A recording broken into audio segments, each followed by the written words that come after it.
The parties to the lease will be the landlord and tenant. Generally, charities and groups will not be in a position to offer guarantees, other than perhaps a rent deposit. Rent deposits can be any duration, and it is worth asking whether the rent deposit can be returned at some point in the future. A tenant will be in a good position to ask for this if it has good accounts. For example, if it can show the landlord that his funding for 3 times the rents, it could ask the landlord that, provided it has complied with its covenants for 3 years, that the landlord returns the deposit. The landlord may not agree to this. However, if an early release is not agreed, the rent deposit monies will be tied up in an account that the tenant will not be able to access for the duration of the term or until the lease is assigned. The legal structure of a charity or organisation dictates how it must execute deeds.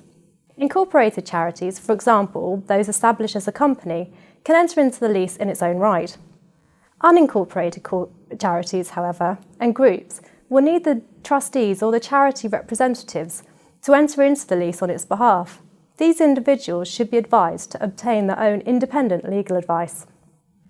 To protect them, the charity or organisation could consider asking the landlord to include a provision in the lease so that the trustees or group's representatives' liability is limited to the assets of the charity or the group itself.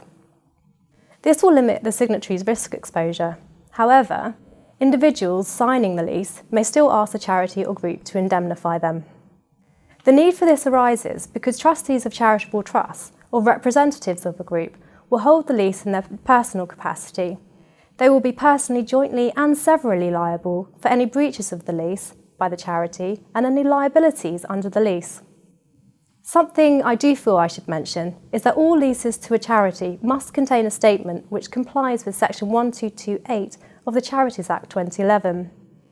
If you need the wording, then the Land Registry's Practice Guide 14 can be consulted. It's available online.